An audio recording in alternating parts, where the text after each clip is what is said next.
Hey there, it's the Range Ronin once again. Today I bring you the entire Ruger RXM Review Series. Yep, all of the chapters that I have created and are now put together in one wonderful bundle.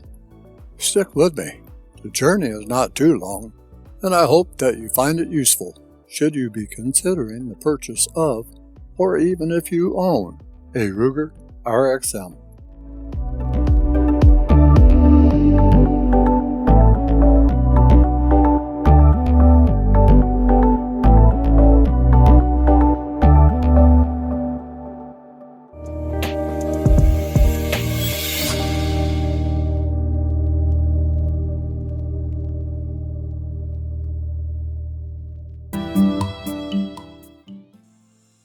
Glock's unwillingness to dramatically change its pistol line is the exact reason why other companies are making clones. Many are even better than the original.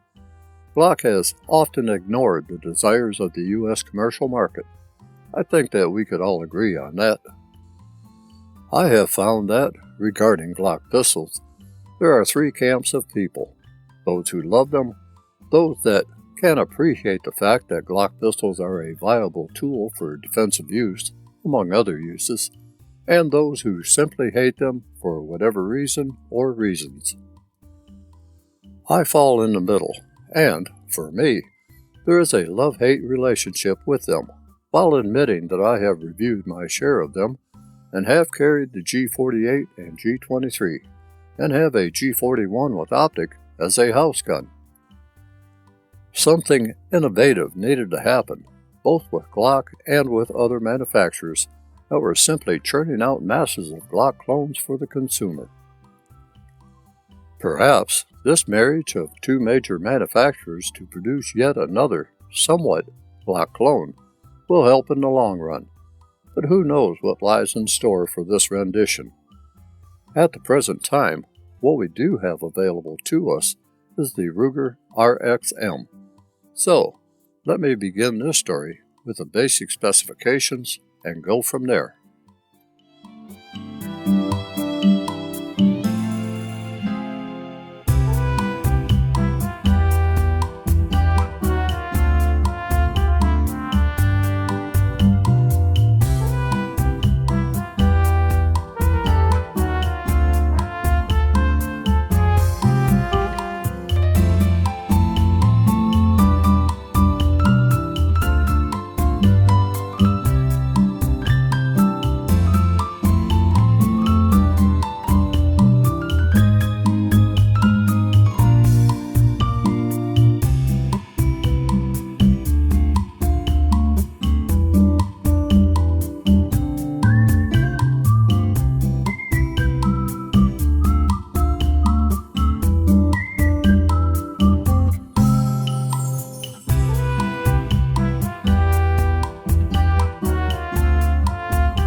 The virtues of the Ruger RXM has been bannered about for some time now. Most, if not all, reviews of the RXM have included comparisons between the RXM and the Generation 3 Glock G19, allegedly the foundation upon which the RXM is built. Up front, I will tell you that no comparison between the RXM and the Gen 3 Glock G19, nor comparison to other striker-fired pistols of comparable size to the RXM, will be made in this review. I wanted to evaluate the RXM on its own merits, or demerits, if applicable. What does the RXM offer? How does it handle? How does it shoot? a review without bias toward any other firearm. I think that if you were considering the purchase of an RXM, you would appreciate the honesty behind this type of review. So, let me get started, beginning first with the upper assembly, the slide. The slide, to begin with, is Ruger manufactured and similar to those found in the striker-fired genre of pistols. The slide of the RXM is bold in its design. The muzzle end, while beveled, has a distinct straight-cut edge. A chamfered slope is present that does not reduce the slide width, but does add a nice visual effect to the slide. Beginning at the muzzle end, it blends well into the slide just at the rear of the slide lock. Deep and forward cut serrations at the muzzle end assist in getting a solid grip on the slide, should the operator want to cycle the slide. RXM is nicely cut into the slide on the left side, while the manufacturer's name and origin are nicely cut on the right side. At the rear of the slide are forward sloping serrations that are a bit longer than that found at the front end. The extractor is external, but does not pop out when a round is chambered, as with some internal extractors. Chamber checking can be performed by looking down at the top rear of the chamber, where an inspection port allows you to see if a round is chambered, or not. I'll provide you a closer look at the barrel later, but it seems that the 4-inch barrel is conventionally cut, which will make a lot of folks happy. Both the barrel and slide is finished with FNC nitride. I'll take you inside the slide later during the maintenance segment. Moving on to the sights. Both front and rear sight could be considered suppressor height, I suppose, as they are prominently high. The front sight is fastened to the slide with a single screw that makes it replaceable. I will say that the Glock front sight tool will work just fine to accommodate removal and installation. The front sight is a high-vis co-witness green tritium front sight with a white outline that is highly effective during the daytime hours, as it is during low light and nighttime environments.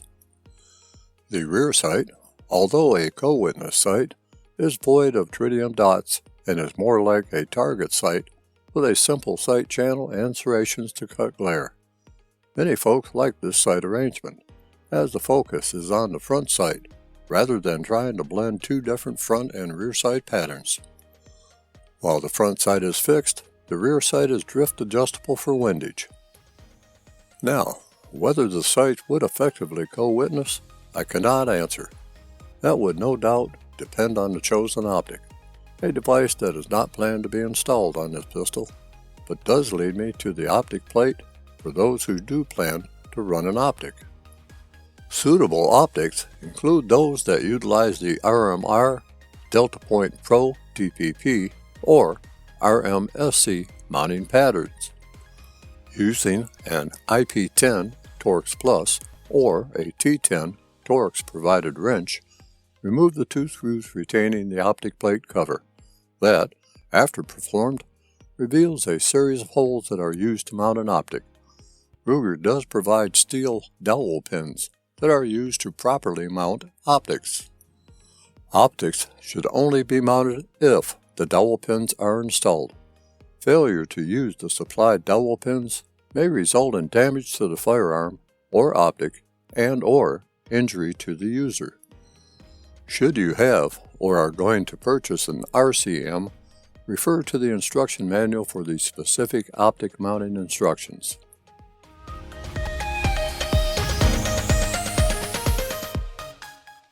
Now, let me move on to something you might be interested in, the frame. The frame is a Magpul Industries unit that incorporates some pretty good features. The frame color is of a dark gray nature and which contrasts nicely against the slide. Although I would have preferred black, dark gray is acceptable for now. More on that later. At the front end, there is a nicely blended to the slide bevel and a single point accessory rail after which the frame gets wider. The trigger guard is nicely rounded with no front serrations, but is undercut at the rear to allow for a high hold on the handle. The slide release is wide enough to get a good hold when disassembling the pistol and has a good stiff leaf spring to hold it into place, a spring that you will see later. The slide lock is a left side only unit that is heavily serrated and is quite accessible with the shooting hand thumb if used to release the slide, although, by its nomenclature, it is not intended to release the slide from a locked back position. Fore and aft of the slide release are two pins, one with an elongated head that can be viewed on the left side of the frame, and one with a round head, as viewed from either side of the frame. These are used to remove the fire control insert, along with some other actions that must be taken and which I will present later. At the rear of the frame is a nice extension that will keep a wandering shooting hand from interfering with the slide during cycling. The grip handle itself does not have finger grooves nor grip adapters, but I was not prepared for how nice the grip feels in the hand. As mentioned earlier, the Magpul EHG, or Enhanced Handgun Grip, offers Magpul's 3/4 scale TSP texture for a secure grip without discomfort or damage to clothing during concealed carry, and textured indexing pads for consistent finger and thumb placement. I have to say that bit of marketing jargon is correct.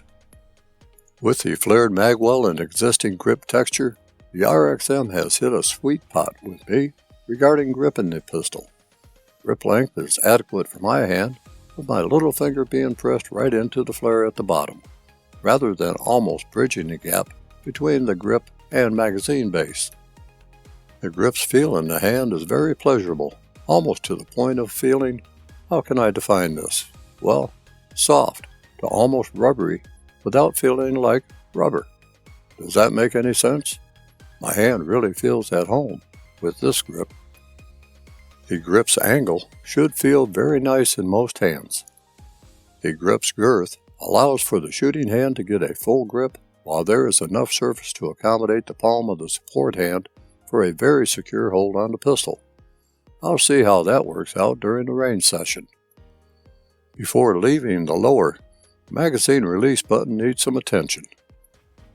The left side only, with no provision for swapping sides, magazine button is a small but prominent button that is serrated. It falls nicely above the middle finger and below the thumb of the shooting hand. The magazine button can be reached easily with the thumb of the shooting hand without much shift in grip, at least in my hand. Someone with a short thumb or smaller hand may have to shift the grip a bit to release a magazine. Overall, the grip should be inviting to those with small or medium-sized hands. The magazine button takes little effort to push in, and when pushed, magazines fall freely as water off a duck's back. Positive magazine lockup can be expected. And if a magazine does hang up, a small cutout at the bottom rear of the grip enables an operator to grab hold of the magazine and strip it clear of the magazine well.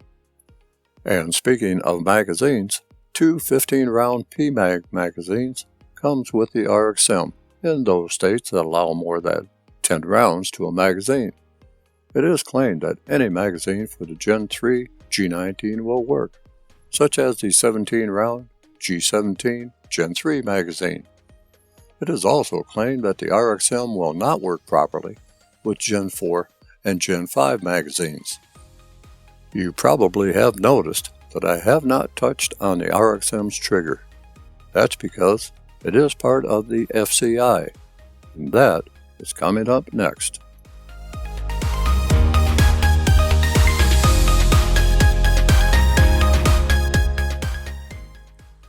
The Fire Control Insert, or FCI, is a Ruger-produced component that is integral with the frame.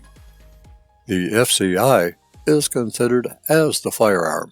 As such, it is the serialized component. Fire control components are housed within a frame or module, and the framed-in components are removed and installed as a unit. The advantage of such a module is that the users will be able to assemble the RXM around different sized, shaped, or colored grip modules without the need for additional paperwork. That is, whenever Magpul and possibly third-party vendors gear up and make that happen. More on that later. Okay, so now we have a module and FCI. What, however, is the gain or loss of having such? What essentially this comes down to is trigger response. So, I'll let you in on that. Brand new and out of the box, I came up with a 5-pound, 5.8-ounce trigger pull weight with a 5-pull average. I am not impressed so far. Getting on with the trigger's dynamics, I like the fact that the RXM's trigger is a flat-faced affair with a center safety lever that prevents the trigger from moving into the frame unless pressed with the trigger. There is a slight amount of free play until resistance is felt. From that point, the trigger stacks heavily until you feel a point where the trigger is just about to release the striker, and then there is a quick break when the striker releases. There is absolutely no over travel. There is, however, what I consider a long reset, at least longer than I expected. Now, that's not saying that after the RXM has been fired for a while, that the trigger will not get better. I am sure that it will. But with the FCI being serialized, can it be improved with more precise components? I hope that it can, because the RXM is one pistol that can use a better trigger. As far as a trigger to be pulled for defensive use, the trigger of the RXM will take care of business. And if I were to carry the RXM, I would be spending a lot of range time with it. Okay, enough has been said here. Let me take you into the maintenance of the RXM, and I will keep it as short as possible so that I can move on to the important part, how it performs.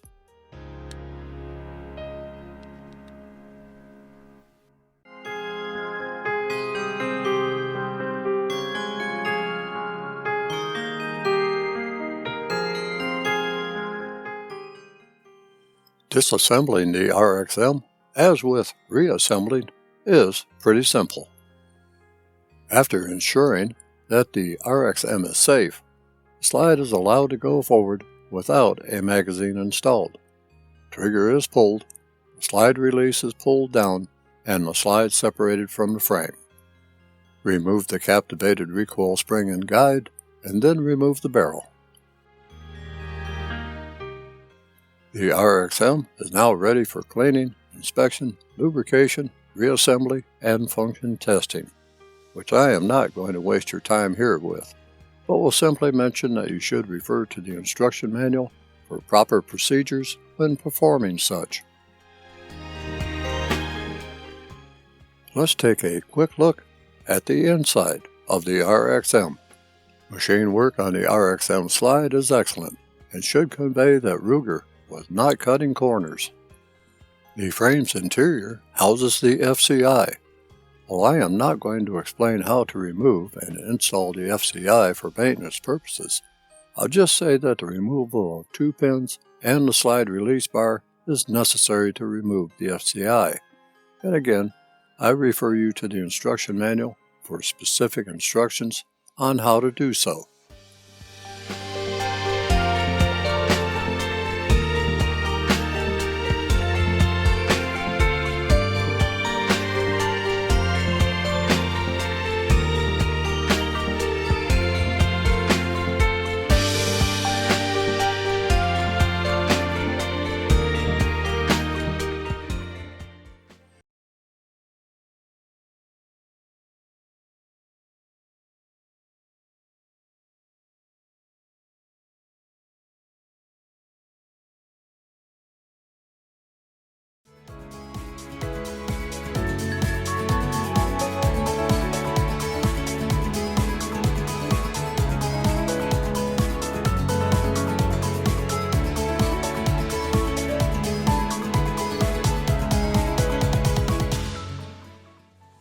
One of my viewers of the full RXM review stated that the RXM would run with Glock G19, Gen 4, and Gen 5 magazines. While I trusted his word, I had to verify things for myself. For a range fodder, some Remington 124 grain FMJ would answer the call, while Hornady 147 grain XTP ammunition would serve to see how well the RXM would act with defensive ammunition in all magazines. So, let me get going with Range Day 2. I had no doubt that the RXM would run without flaw with range ammunition, as that had been tested previously. My concern was not how the RXM would run with the provided Magpul magazines. Rather, my concern was to satisfy myself that the RXM would run on Gen 4 and Gen 5 G19 magazines. Once again, I am solely running with the Magpul magazines intended for the RXM, but have added 2 Gen 4 Glock G19 magazines and 1 Gen 5 magazine for the G19. I'll let you know what I am using when during the range session, and I'll provide a synopsis of the range day during my final thoughts.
This chapter in the Range Running Chronicles takes you into Part 3 of the Ruger RXM. Why is that, you might ask? Well, in Part 1, I did a full review of the RXM, as best I could. I was not satisfied with my performance with the RXM at the range. The fired rounds were hitting my target to the left of POA. Granted that some of that was my fault, but possibly, just possibly, some of that fault lay with the RXM.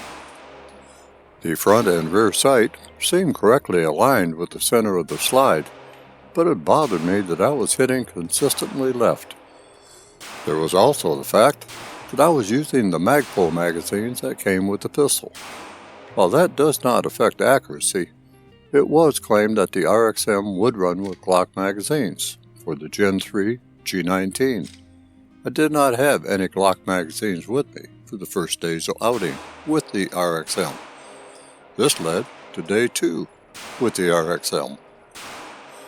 Day 2 was a test of Gen 4 and Gen 5 magazine compatibility with the RXM. Day 2 was a success.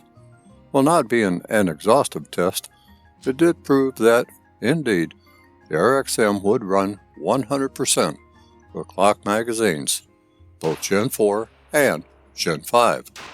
A link to that test can be found in the description below this video. While I was concentrating on function, accuracy was still not present.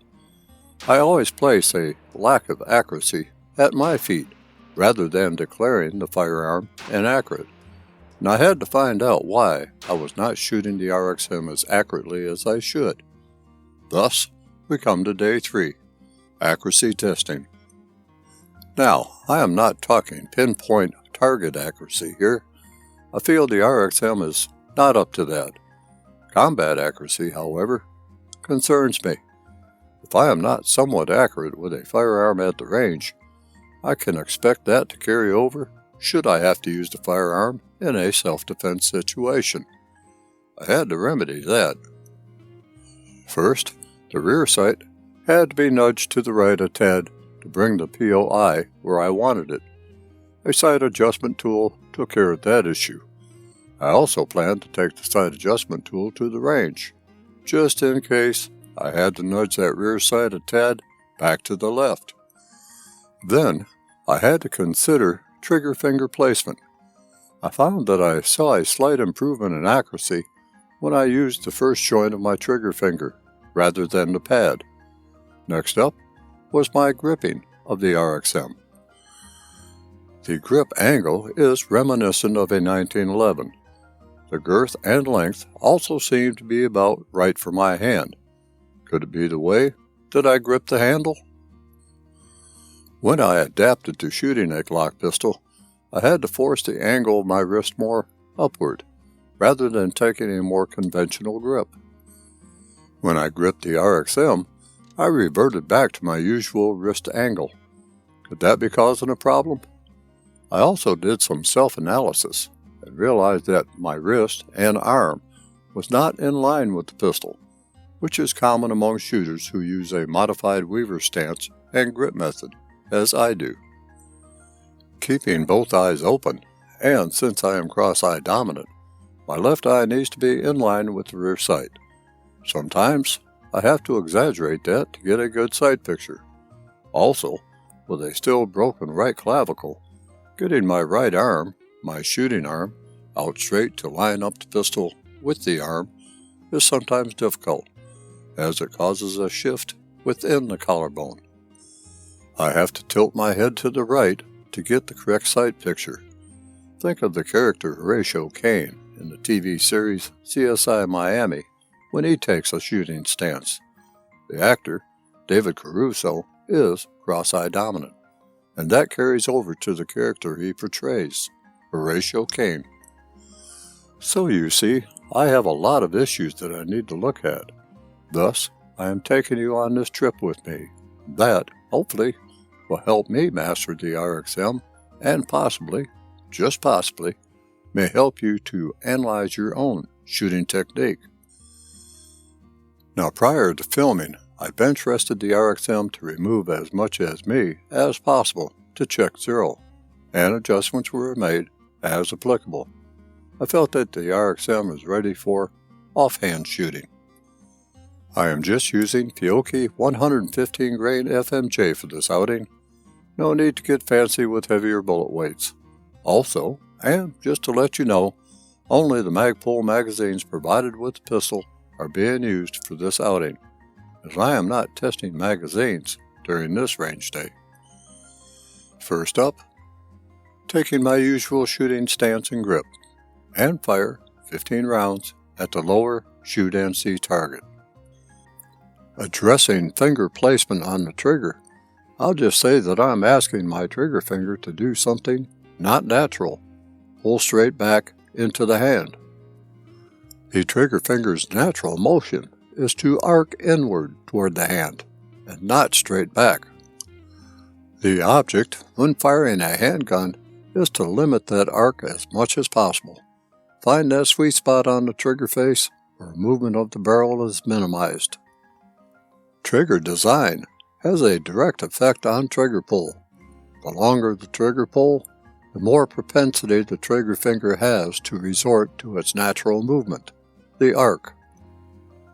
The trigger design of a single-action pistol, like the 1911 with its straight-back movement, less trigger travel, and sensitivity, a light and crisp break, reduces the likelihood of the trigger finger arcing too much as the trigger is being pulled. Long trigger pulls, like that found in, say, double-action single-action pistols and double-action single-action revolvers, are difficult to operate because of the curved trigger face, the fact that the trigger rolls upward and to the rear during the pull cycle, and the distance it must be pulled to release the hammer, make it very easy to pull the barrel off target. Triggers in most striker-fired pistols are a bit better, as the trigger distance is relatively short and relatively consistent. The flat-face trigger design, as found with the RXM and other pistols, help to negate the natural tendency of the trigger finger to arc during the trigger pull by reducing the distance between the start of the trigger pull and the trip point, nominally at 90 degrees. The amount of tension in the trigger pull, once resistance is felt before the release, also plays a part in accuracy. The less tension before the hammer falls or the striker is released, the better. The RXM had a gritty feeling trigger pull, but that smoothed out after shooting the pistol a while.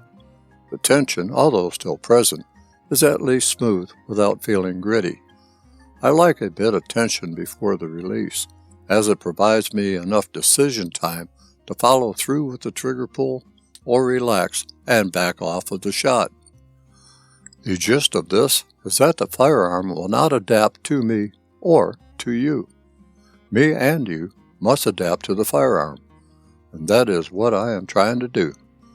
The firearm will tell me what it needs to shoot accurately, but it is up to me to listen to what the firearm is telling me and respond to its needs, if I can.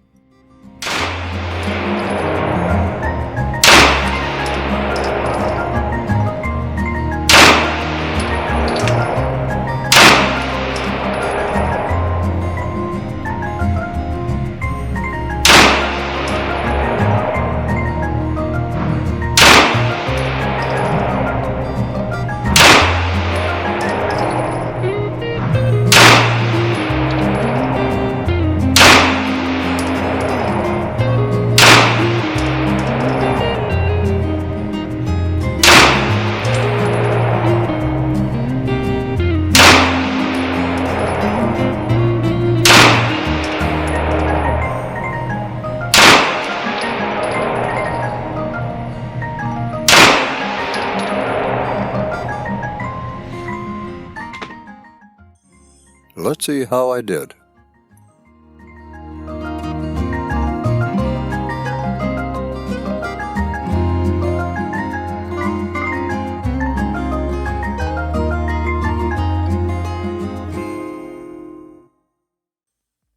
Next up, Straighten out the shooting arm and hand so that the pistol, hand, wrist, and arm is in one straight line. The top shoot and see target is the focus of my attention.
Again, let's see how I did.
Everybody and his or her brother, second cousin 3 times removed, and their offspring has had something to say about replacing the grip of the RXM. There have been so many videos presented regarding the exchanging of the Ruger RXM lower with another, and I really don't need to add one more, but I will anyway. So, give me a chance to show you how I was able to do it. I'll take you through the preparation process, what tools and things you will need, with some being optional, and things to look for when swapping out that Ruger RXM lower. But first, let me show you the specifications for the selected grip frame that, at this time, is the only one available for the RXM. Other size grip frames will be available when they are, which are not at the time I created this tutorial.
On a flat working surface, remove everything from the shipping container, instruction sheet, grip frame, and takedown spring and slide lock spring.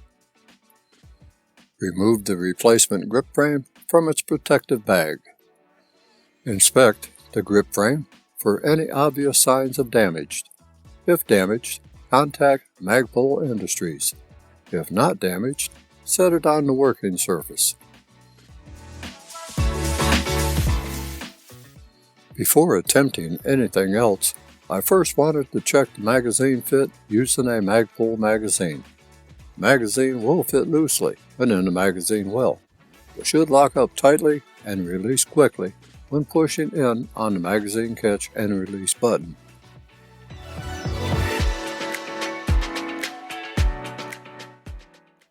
Now, I decided to use the takedown spring and slide lock spring that came with the replacement grip, rather than use the takedown spring and slide lock spring that is installed in the RXM. Remove the takedown spring and slide lock spring from its resealable bag.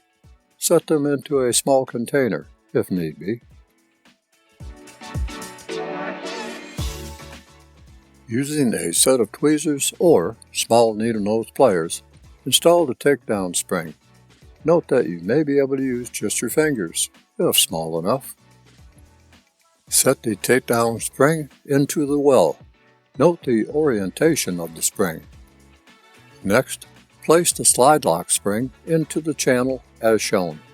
The long end of the spring will fall into the retaining slot of the frame, and the spring will simply float within the channel. Now you can set the assembled replacement grip frame aside. It's time to prepare the RXM for the frame exchange.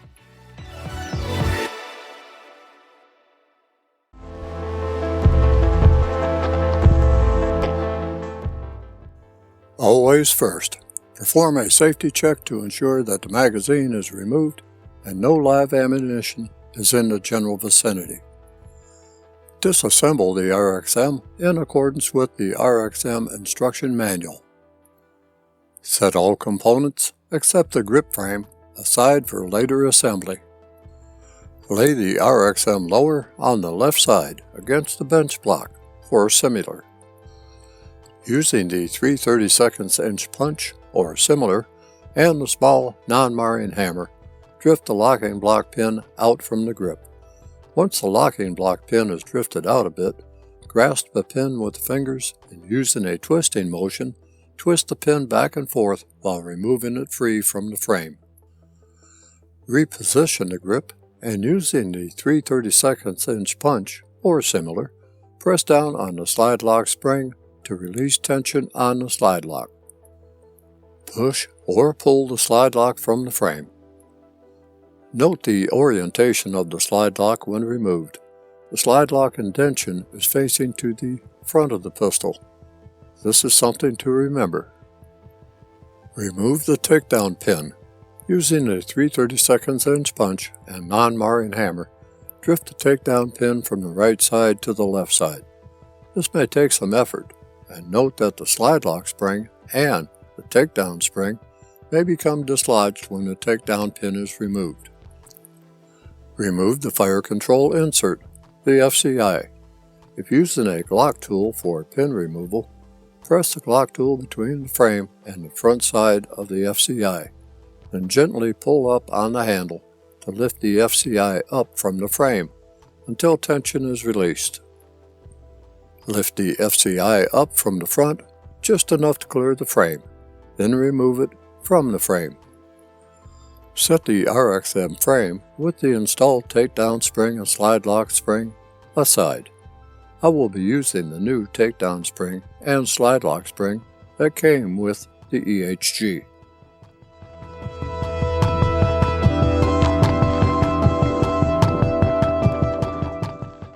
Now, I can make the grip exchange.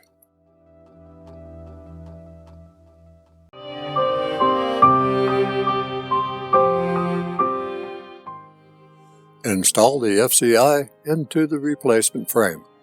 Insert the FCI starting at the rear of the EHG, pushing it all the way back, then lower the FCI into the EHG completely.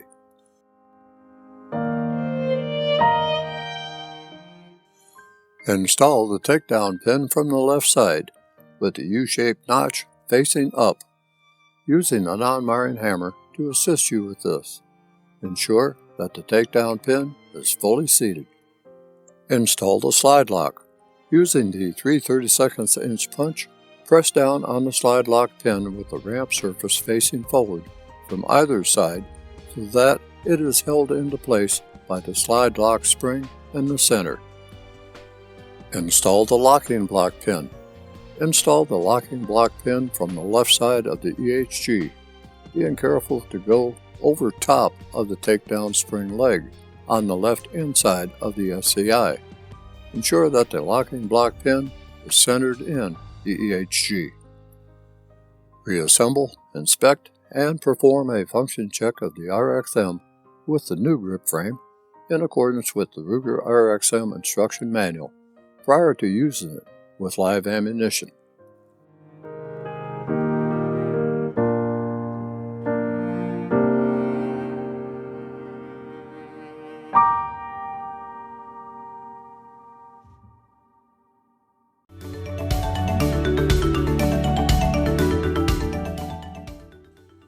Well, there you have it, how the Ruger's RXM grip frame was swapped using my way. I hope that you learned something from it.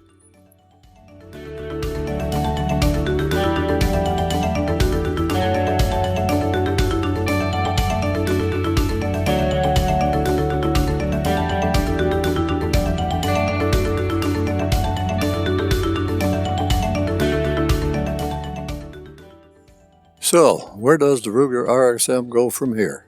Well, for me, it goes for more range time, and then deciding if and when the RXM may become part of the carry rotation, or designated as a home defense pistol, or maybe as a pistol to house in a camera bag while I venture out and give the illusion that I am a photographer. Who knows?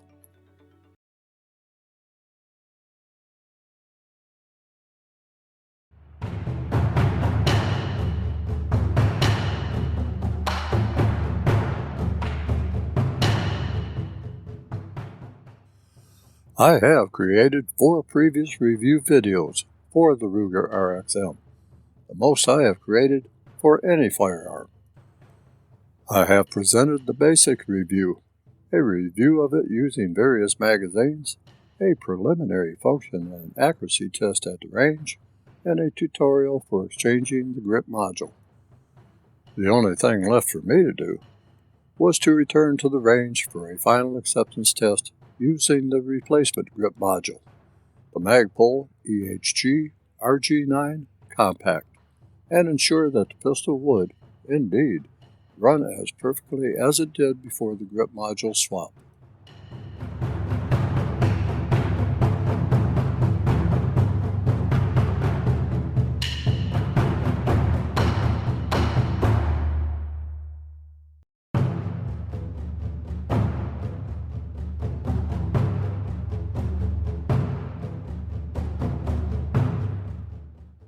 I am going to run 50 rounds of 124 grain FMJ and follow that up with a magazine full of 147 grain defensive ammunition from Sig Sauer.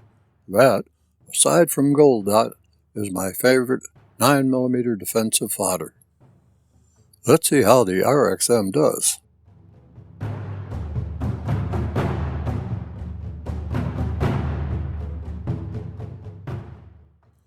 Hopefully, my grip frame exchange work pays off.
there you have it.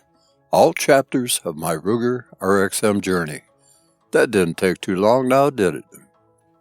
Overall, I give the Ruger RXM a thumbs up, as it has proven itself with handling, shootability, capability to function with a variety of magazines, and relative ease of exchanging grip modules.